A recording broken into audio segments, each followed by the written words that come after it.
So what have been the launches in the second half of this year, and what have we found they've actually done in the fitting bay? So let's start with a product that we all know well, Ping. So take the two main launches from Ping this year. We've got the i240. So, development on the i210, i230 line, a real kind of stalwart of their lineup over the years, and slight developments. It's been a club bed that we always hope they're not going to screw up, ultimately, because it's performed so well for us over the last couple of years, and certainly been a success. In terms of the developments, a little bit more forgiveness. We've got that little bit extra back weight that's visible there. Still got the toe weight here, so it creates lots of versatility from a setup point of view for us. But in terms of performance-wise in the bay, what's the main difference? Well, what they've claimed has been a little bit more stability and a bit of help with a bit of ball flight in the long runs, and absolutely 100% that's what we've seen. I think there's definitely a little bit more stability off center.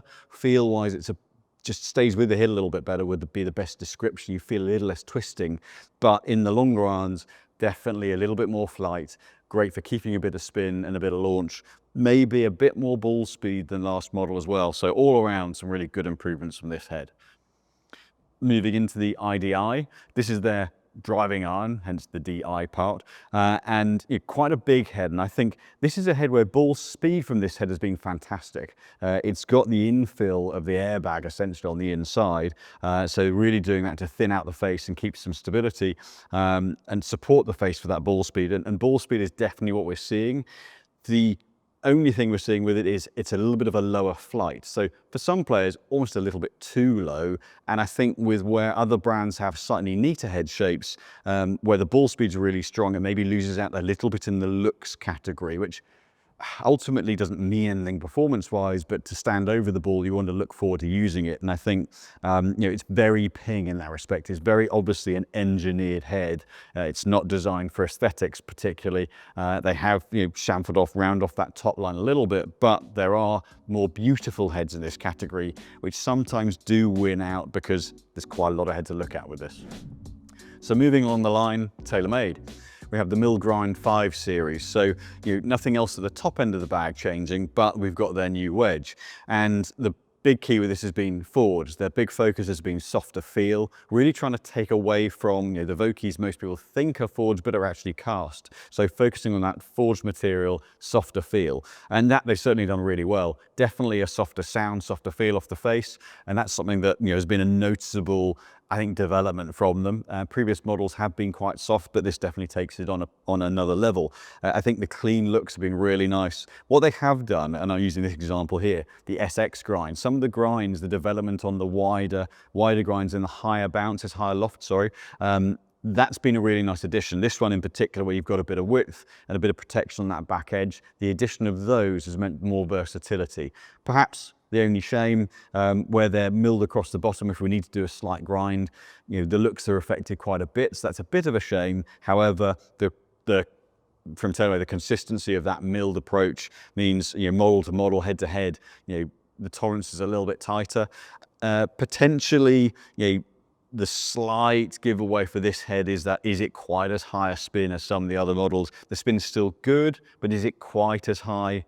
Not always. So softer feel, maybe not as much spin as they could be. However, it's still a good level, and the feel for some players outweighs any disadvantage of a little bit less spin. Actually, for some players, less spin is actually a good thing when they're really fresh. So that's certainly worth looking at for sure.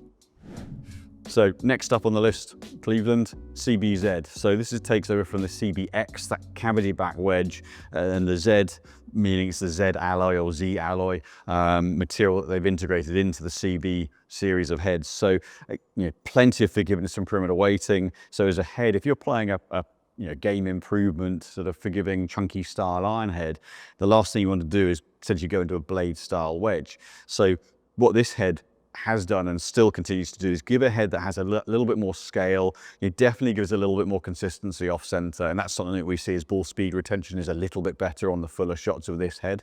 But in a head that Z alloy, Z alloy softens it down a little bit. That material definitely gives a little less of a click off the face. They've done well to integrate that into this model. And there's quite a versatile sole shape. In the UK, that front edge grind, that is quite a sharp top edge. So because of the way the grasses sit here, what we find ourselves doing is just modifying that slightly, softening that off, but with the kind of the three-step sole shape, that flatter section in the middle, it's still really versatile. So something that gives players a bit of forgiveness, certainly visually a bit of peace of mind, that definitely for strikes, heel and toe, better ball speed maintenance. But you've got the milling on the face, you've got the pattern, you've got the material that still keeps good spin. So really specific wedge, but for someone who wants a little bit of margin for error, that's been really popular because essentially it's the only one. So the biggest launch in this second half of the year, Titleist, as you can see, most heads here, it's the whole T Series, whole refresh of the T Series iron range. So obviously the 620, the CB and the MB didn't change, no tech there, so there's nothing to update. So how have they performed? There was big anticipation with this, so I'm going to run through each model briefly. T100, so augmented a little bit of heel and toe mass with the tungsten weight, and added in the 4-iron, 3 and 4-iron, the little channel that you see in the T150. Already a good head, already nice and stable and retained spin. They've kept that characteristic. The extra tungsten definitely gives a bit more stability, but it hasn't really affected the feel too much. And that was always my concern when you add tungsten. It's a harder material. It can make the head sound a little bit clickier and harder, but they've kept the feel on this head nicely. And definitely what we've seen in those longer irons where the channel is ball speed gain, that's definitely been there. So there's less of a need to mix and match, certainly less likely to go to a T150 in the longer irons with this. Good performance retention, done well with the T100. T150, very, very similar. That was our best-selling iron last year, the previous model. So, really strong head to follow up with. Again, that little bit extra tungsten heel and toe, definitely a touch more consistency across the face. So that's been a bit of a gain, slight adaptation to the channel in the back. Is there more ball speed? Not necessarily sure we're seeing that directly. Probably better ball speed maintenance rather than better peak speed, I would say, versus previous model. Definitely better flight retention in the longer iron. So that is certainly something we're seeing across each of the models actually. A little bit better long iron launch and spin. Certainly ball speed progression across the models, a bit more consistent than the T150. This was one where they really could have got it wrong. They've slightly changed the bounce profile, which suits someone a little bit steeper into it. It helps keep the flight down a little bit more as well, so a bit punchier than T100, but augmented the forgiveness slightly. I think that's really the key thing and helped a little bit of long iron flight, but slight benefit, slight progression on last year's model, but thank goodness not worse. So next into the T250, and there are kind of two steps with this because we've got the launch spec as well. So T200, performance good, obviously issues with the back plate, that's been sorted because there is no back plate. So thankfully Titleist haven't got that issue this year, but performance has been strong. I think T200 performed well, potentially sometimes brought the flight down a little bit too much, and certainly sound-wise wasn't their greatest head, but the performance was good. Sound is still a little bit on the clickier side, but it's a hollow body. We're going to see that. I think we'd have all liked it to have been toned down a hair more if they could have done, but that's not easy to do given the construction and the extra tungsten again in the heel and toe. So off-center performance very strong. Probably the only area with this, if you're shallower into the back of the ball, does it pick the ball up as well as we hoped it would? Maybe not quite, but at the moment you get down into it, the ball flight's there and the performance is there. So potentially ball speed low off the face is good. It may be a sound and a feel thing, but it just doesn't sound like it gets into the bottom of the ball quite as well as we might have hoped. But we did have very high expectations for this. So it may be that our expectations were not in a place that was realistic. But so still strong performer. We're still doing a lot of these heads. Ball speed very good, and that extra tungsten gives it a bit more stability off center. And then into the launch spec, which is the T250 Star, this is slightly shallower, it's higher loft, it's designed to flight it more. So certainly a head that Titleist really needed out of this category of head, because getting a bit of launch and spin in a forgiving package wasn't there. So this one definitely does that. That has a similar amount of tungsten heel and toe. It is a lighter frame weight. Now that is the thing to consider with this head, but it does mean if we're going longer and need a forgiving head, this has been a standout because there isn't really another model out there that helps us get the head weights down to get the length and the forgiveness and the flight. So does it launch higher and spin more? Absolutely. Has it been a good addition to the line? 100%. If you don't need a light head weight, that is potentially the only slight difficulty with it, is you've got to add a lot of weight to the head to get a sort of standard length and not a light swing weight. But does it do what it says on the tin? 100%. And so final one from the new Titleist range, T350, before we get to the driving irons, that is, the standard iron shape. So T350 taking over from T300.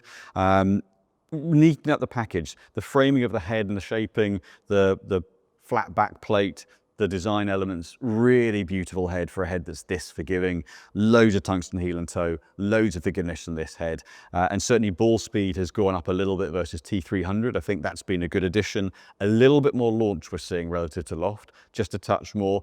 And the ball speed's really strong. The only downside, if you could call it that, is that this head is pretty low spin. It's a bit of a bomber. So if you're looking for a bit of launch but keeping spin down and get lots of forgiveness, this is the head for you. It's a great looking head. It's very clean shaping. They've kept, I think, the visuals through the line exceptional this year. They're a really pretty set of heads. This is a pretty strong hitting head. And if we had a wish list for next series where we've got the T250 launch spec, one in the T350 would be wonderful. Titleist, pretty please, thank you very much.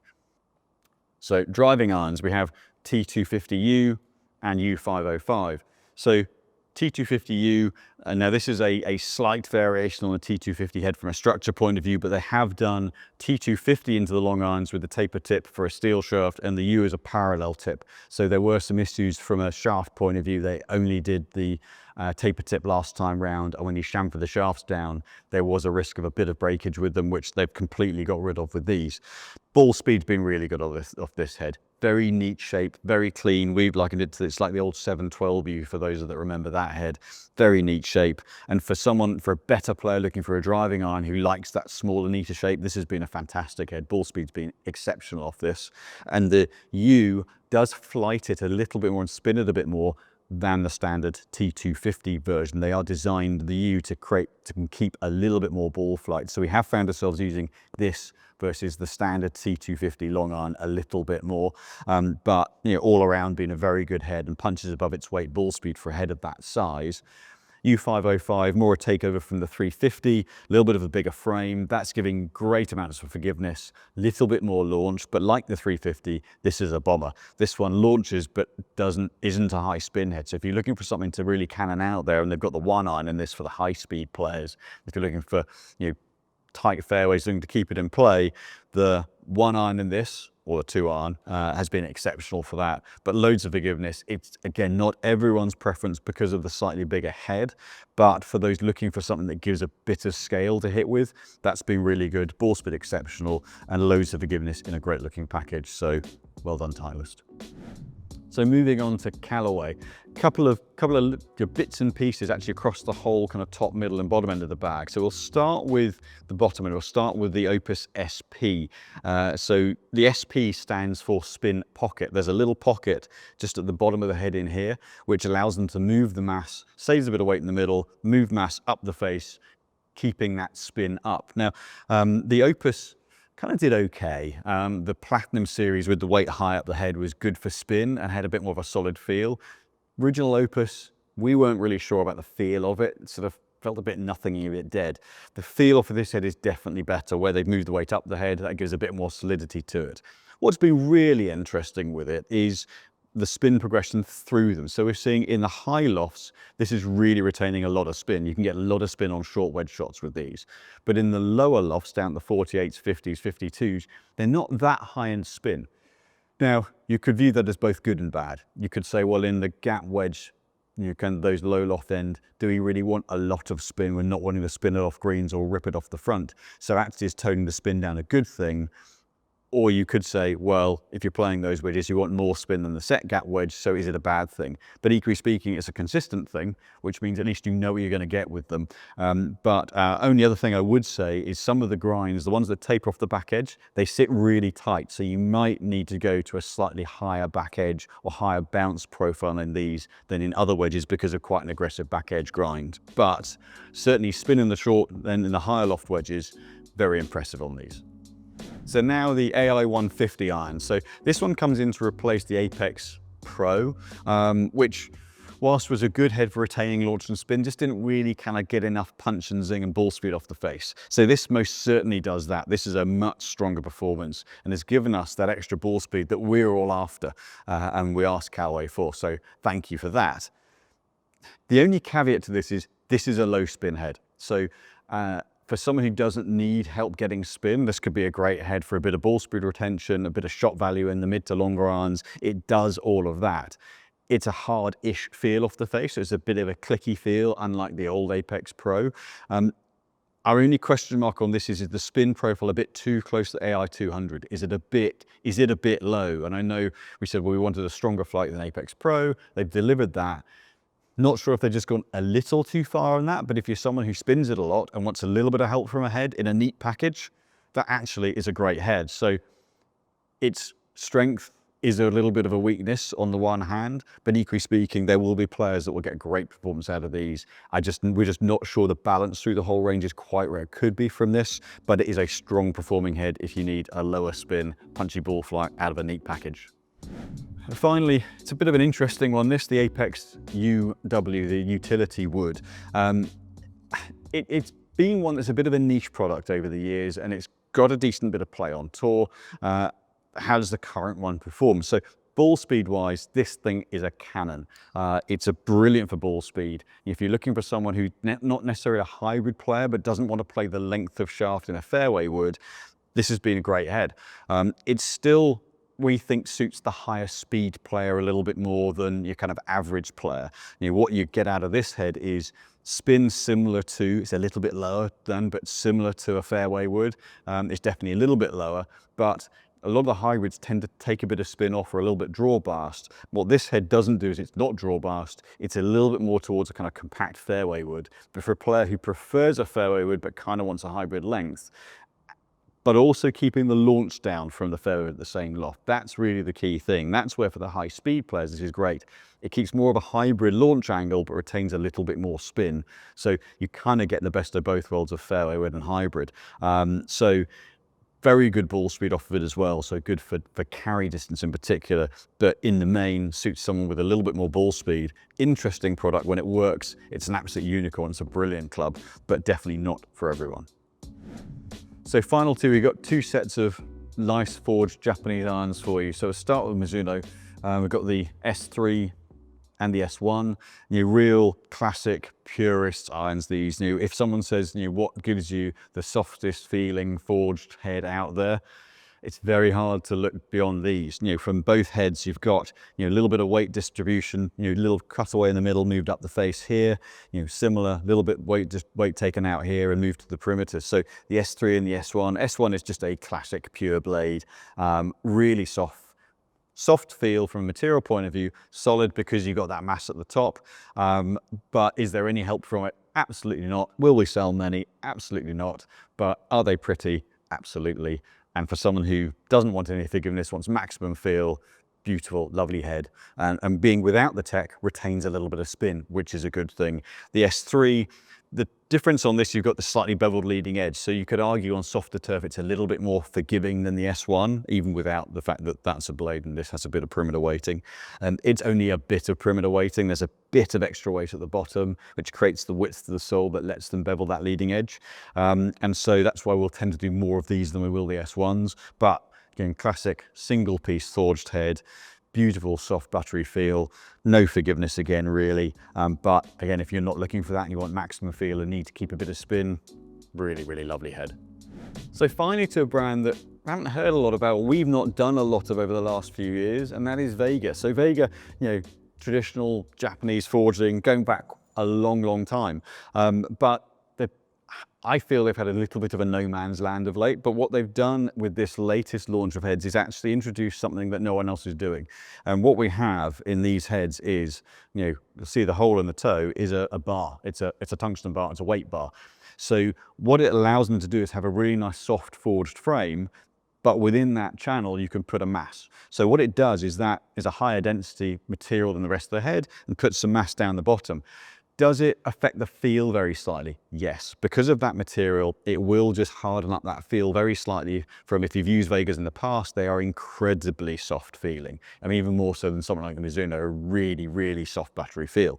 But that bar does change that very slightly. However, what it does do is it creates some forgiveness and playability within a frame that, something like this, the Mizar Pro, it's a pure blade.